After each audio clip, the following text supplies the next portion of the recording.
अब सीधा चलते हैं रुद्रपुर, जहां प्रधानमंत्री मोदी एक रैली को संबोधित कर रहे हैं। परिस्थिति में भी पहुंचाया।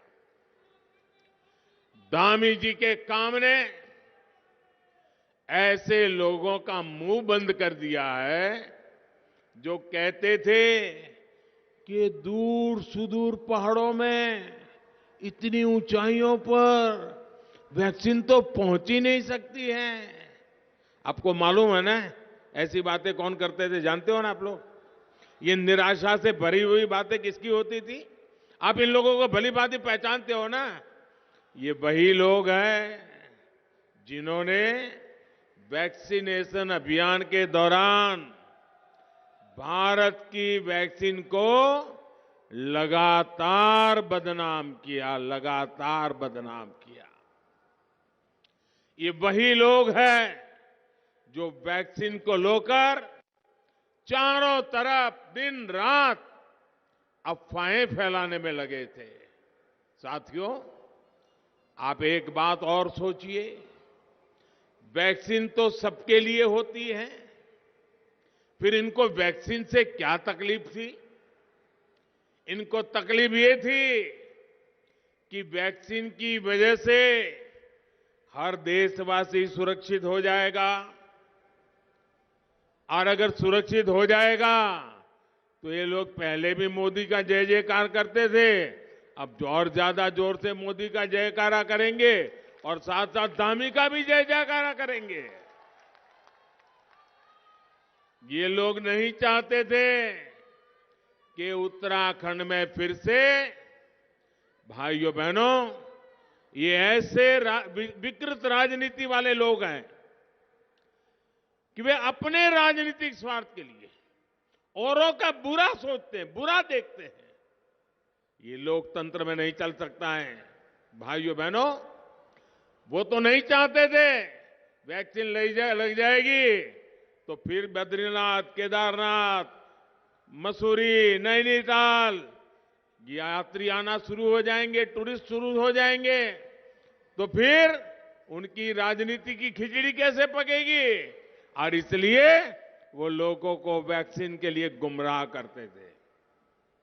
ये नहीं चाहते थे कि वैक्सीन का कवच पाने के बाद रोजगार और उद्योग धंधे फिर से चल पड़े।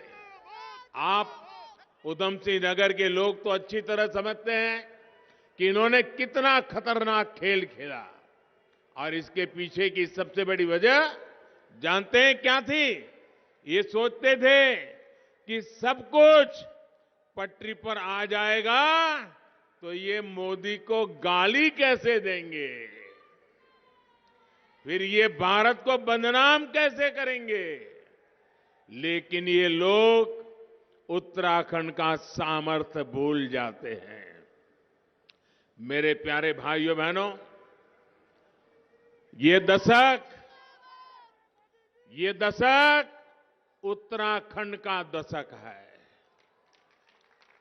ये 10 साल उत्तराखंड के लिए बहुत महत्वपूर्ण है। आज जो 18 साल के नौजवान हैं, बहनें, बेटियां हैं, उनके लिए ये 10 साल उनकी जिंदगी का भी महत्वपूर्ण अवसर होता है।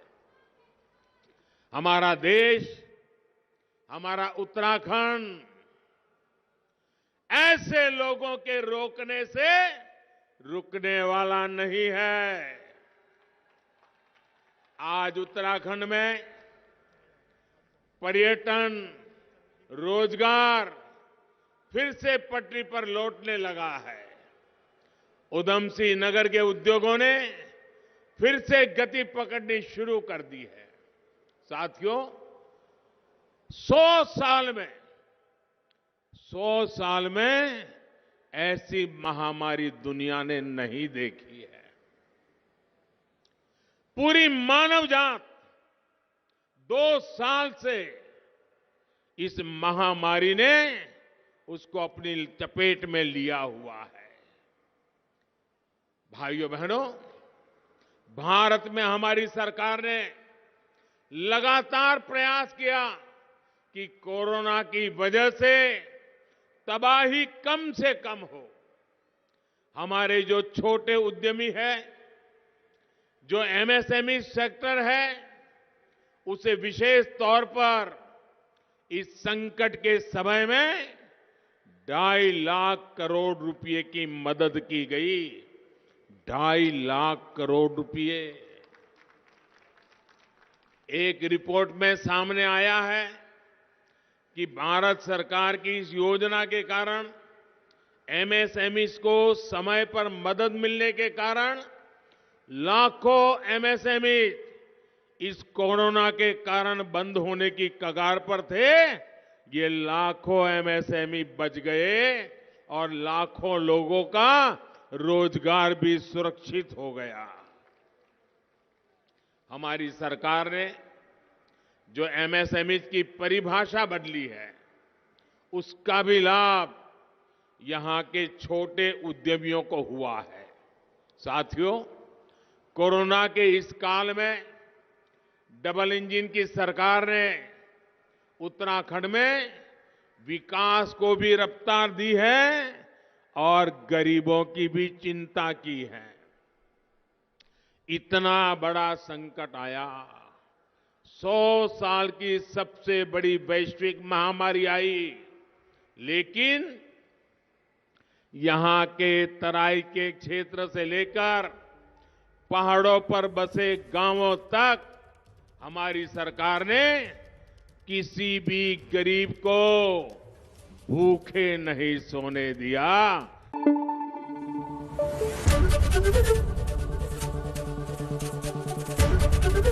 एबीपी न्यूज आपको रखे आगे।